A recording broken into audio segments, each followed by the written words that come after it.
시간이 되었으므로 다 같이 사도신경으로 신앙 고백하심으로 새벽 예배를 하나님께 영광 돌리시겠습니다. 전능하사 천지를 만드신 하나님 아버지를 내가 믿사오며 그 외아들 우리 주 예수 그리스도를 믿사오니 이는 성령으로 잉태하사 동정녀 마리아에게 나시고 본디오 빌라도에게 고난을 받으사 십자가에 못 박혀 죽으시고 장사한 지 사흘 만에 죽은 자 가운데서 다시 살아나시며 하늘에 오르사 전능하신 하나님 우편에 앉아 계시다가 저희로서 산자와 죽은 자를 심판하러 오시리라. 성령을 믿사오며 거룩한 공회와 성도가 서로 교통하는 것과 죄를 사하여 주시는 것과 몸이 다시 사는 것과 영원히 사는 것을 믿사옵나이다. 아멘. 찬송가 433장, 새 찬송가는 383장 함께 찬송드리겠습니다.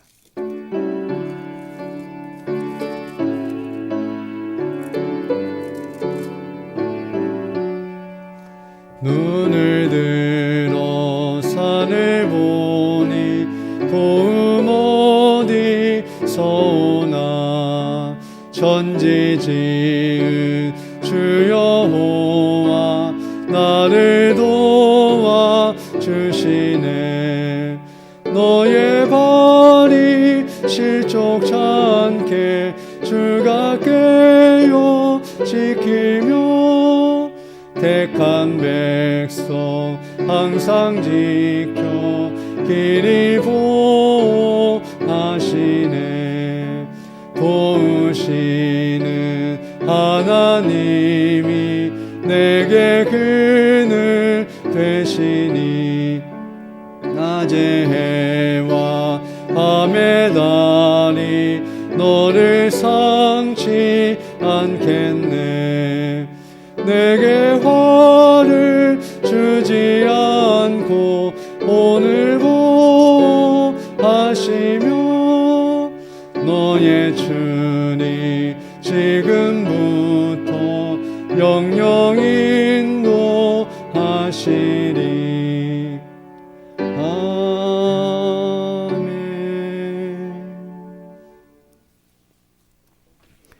하나님 말씀은 욥기 14장 1절로 6절 말씀입니다.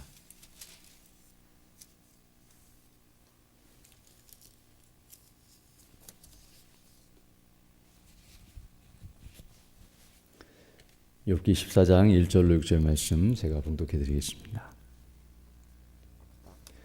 여인에게서 난 사람은 사는 날이 적고 괴로움이 가득하며 그 발생함이 꽃과 같아서 쇠하여지고 그림자같이 신속하여서 머물지 아니하거늘. 이와 같은 자를 주께서 눈을 들어 살피시나이까. 나를 주의 앞으로 이끌어서 신문하시나이까. 누가 깨끗한 것을 더러운 것 가운데서 낼 수 있으리이까. 하나도 없나이다. 그날을 정하셨고 그 달수도 주께 있으므로 그 제한을 정하여 넘어가지 못하게 하셨사온즉 그에게서 눈을 돌이켜 그로 쉬게 하사 품꾼같이 그날을 마치게 하옵소서. 아멘. 오늘 읽은 이 본문 말씀은 욥이 자신의 비참한 상태를 고백하면서 하나님께 은혜와 긍휼을 구하고 있는 모습입니다. 오늘 본문 1절로 2절을 보게 되면 이렇게 말씀하고 있는데요. 여인에게서 난 사람은 사는 날이 적고 괴로움이 가득하며 그 발생함이 꽃과 같아서 쇠하여지고 그림자같이 신속하여서 머물지 아니한다라고 말씀해주고 있습니다.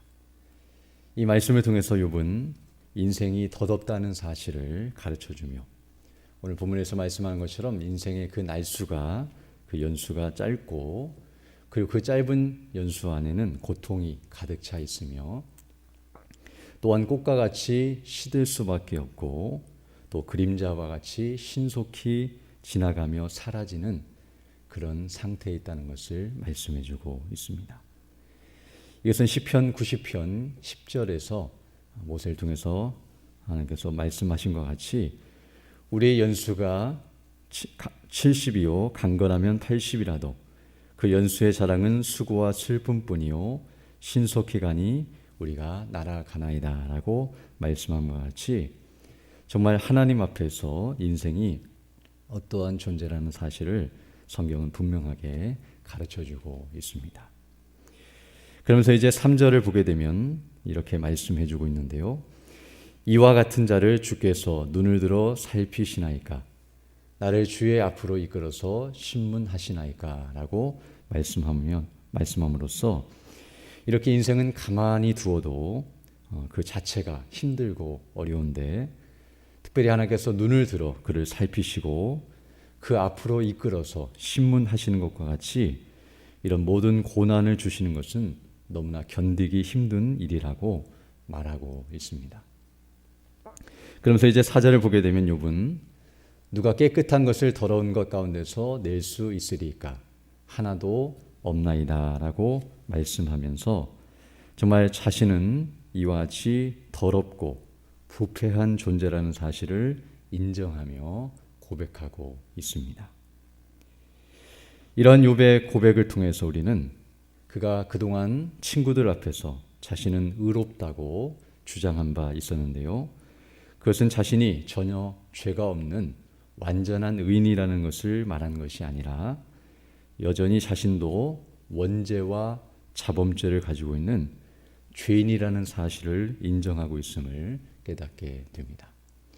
여기 4절에서 말씀하는 것처럼 더러운 것 가운데서 깨끗한 것을 낼 수 없다는 이 말을 통해 자신은 정말 더럽고 추하여 하나님 앞에 아무것도 의로운 것을 낼 수 없는 그런 죄인이라는 사실을 철저히 깨닫고 있고 또 그런 인생이 이와 같이 비참한 가운데 있다는 사실을 계속해서 말씀해주고 있습니다.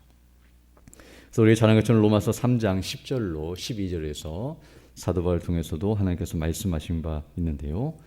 기록된 바 의인은 없나니 하나도 없으며 깨닫는 자도 없고 하나님을 찾는 자도 없고 12절 다 치우쳐 한 가지로 무익하게 되고 선을 행하는 자는 없나니 하나도 없도다라고 말씀함과 같이 하나님 앞에 모든 인생은 부패하고 또 타락한 죄인이라는 사실을 우리에게 분명하게 가르쳐주고 있습니다. 그리고 욥은 이러한 고백들을 통해서 또 한 가지를 말씀해주고 있는데요. 자신이 죄인일 뿐만 아니라 또한 그 죄를 이길 수 없는 그리고 그 죄의 문제를 해결할 수 없는 무능한 존재라는 사실 또한 드러내고 있습니다. 만약 그가 죄를 이길 수 있었다고 한다면 이런 상황에서 벗어날 수 있었겠지만 그러나 자신이 그런 상황을 벗어나지 못하고 괴로워하며 견딜 수 없다라고 말하고 있는 것은 이런 상황에서 자신은 벗어날 수 없는 그런 무익하고 무능력한 존재라는 사실을 다시 한번 가르쳐주고 있습니다.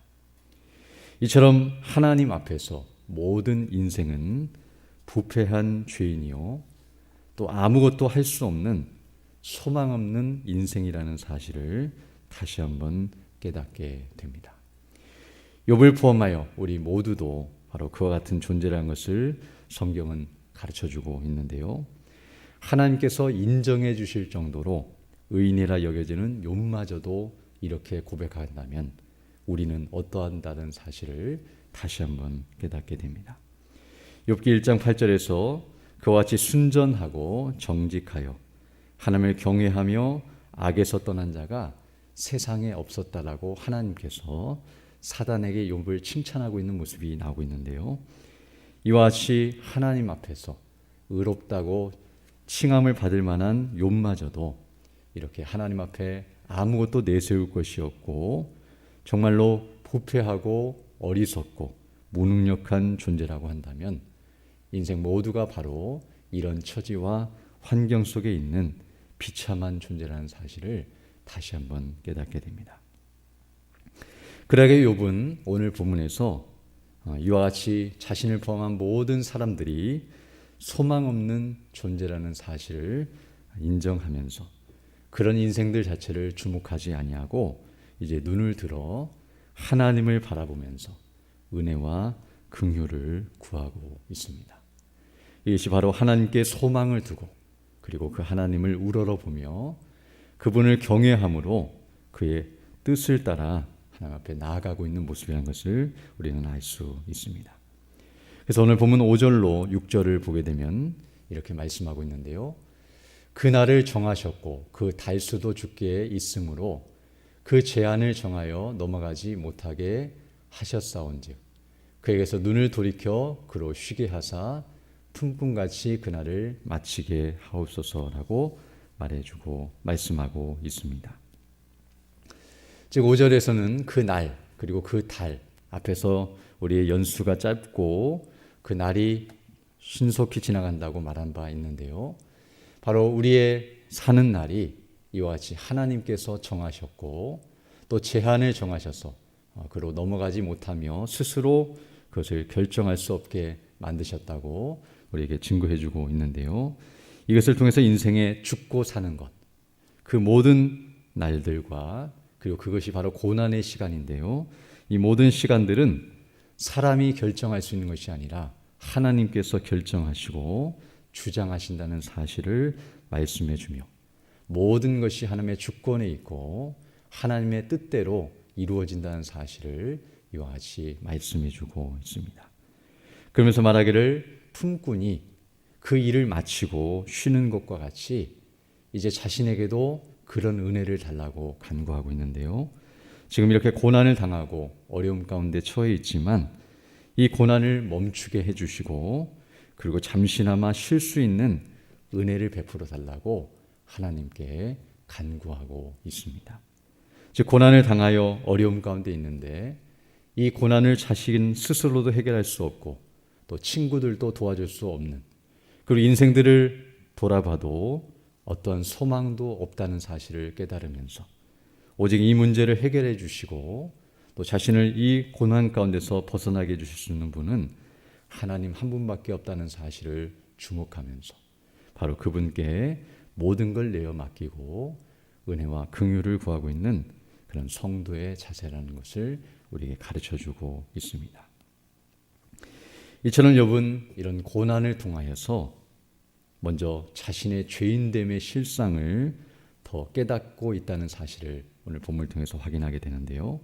이것은 욥이 모르고 있던 사실을 깨닫는 것이 아니라 욥은 이미 이전에도 그런 사실을 알고 있었지만 그러나 이런 고난을 통해서 더욱더 그 사실을 확인하고 또 더 확신하고 있는 모습임을 우리에게 가르쳐주고 있으며 또한 유일한 소망이 바로 하나님께 있다는 사실, 우리 주 예수 그리스도와 성령님 곧 성삼위 하나님께만 소망이 있다는 사실을 더욱 확신하는 대로 나아가고 있음을 우리에게 가르쳐주고 있습니다. 즉 욥은 고난 가운데서 처음에는 그것이 자신을 괴롭히고 힘들게 하는 요소로 작용했겠지만 그러나 그런 과정 속에서 자신의 무능력함과 비참함을 철저히 깨닫고 그리고 오직 소망은 하나님께만 있다는 사실을 확인하면서 더 주께로 가까이 나아가며 그 하나님의 말씀을 청종하고 그 하나님의 주권과 섭리 가운데 그 하나님의 베푸시는 은혜와 긍휼을 구하며 낮아지고 겸비된 자세로 나아가고 있는 모습을 우리에게 가르쳐주고 있습니다. 바로 시편 119편 71절에서 우리에게 말씀해 준 것과 같이 고난당한 것이 내게 유익이라 이로 인하여 내가 주의 율례를 배우게 되었나이다 라고 말씀함과 같이 고난 그 자체는 힘들고 어려운 요소이지만 그러나 그것을 통해서 하나님의 말씀의 의미와 그 하나님이 어떠하신 분이신지를 깨닫고 그분을 붙들고 의지하는 데 나아가는 것은 복 있는 모습이라는 사실을 우리에게 다시 한번 가르쳐주고 있습니다. 우리가 이 말씀을 다시 한번 상고하면서 우리도 어떤 존재인지를 다시금 확인하고 그리고 우리 자신을 돌아보는 것이 아니라 물론 우리 자신을 보면서 그 죄를 깨닫고 회개하는 일이 있어야지만 우리 자신에게서 어떠한 것도 날 수 없는 그런 비참한 인생을 기억하면서 오직 우리를 구원해 주신 하나님의 은혜와 그 사랑과 그 능력과 그 지혜를 의지하고 늘 주님만을 바라보면서 믿음으로 살아가는 복된 삶이 되기를 간절히 소망합니다. 함께 기도드리겠습니다. 하나님 아버지 감사드립니다. 지난 밤에도 우리에게 은혜를 베풀어 주시고 이렇게 하나님을 예배하면서 하루를 시작할 수 있도록 은혜를 베풀어 주심 감사드립니다. 오늘 말씀처럼 우리도 고난을 당할 수밖에 없는 죄인이며 그 죄에서 벗어날 수 없는 비참한 인생이지만 예수 그리스도 안에서 우리를 구원하사 고난 가운데서도 소망을 가지고 주를 의지하며 살아갈 수 있도록 은혜 베풀어 주심을 감사드립니다. 코로나19 모두가 고통과 고난 가운데 있지만 이 하늘의 소망으로 충만하여서 주의 도우심과 은혜를 구하며 맡기신 복음의 사명을 바르게 잘 감당한 데 나아가는 우리 모두가 될 수 있도록 인도하여 주옵소서. 육신적으로 또한 영적으로 연약한 가운데 있는 성도들 위하여 기도합니다. 어려운 가운데 있지만 그 심령을 새롭게 하여 주시고 또 온전히 회복시켜 주셔서 그 은혜와 영광을 더욱 찬미하는 대로 나아가는 복된 성도들이 될 수 있도록 은혜를 더하여 주옵소서. 이 시간 기도할 때도 주의 뜻을 구하는 귀한 시간이 될 수 있도록 역사하여 주시고 또 그 뜻대로 응답받는 복된 삶이 될 수 있도록 선한 길로 인도하여 주옵소서. 모든 것 주께 의지하고 우리 주 예수님 이름으로 기도드립니다. 아멘. 하늘에 계신 우리 아버지여, 이름이 거룩히 여김을 받으시오며 나라의 임하오시며 뜻이 하늘에서 이루는 것 같이 땅에서도 이루어지이다. 오늘날 우리에게 양식을 주옵시고 우리가 우리에게 죄 지은 자를 사하여 준 것 같이 우리 죄를 사하여 주옵시고 우리를 시험에 들게 하지 마옵시고 다만 악에서 구하옵소서. 대개 나라와 권세와 영광이 아버지께 영원히 있사옵나이다. 아멘. 각자 기도하시고 들어가시기 바랍니다.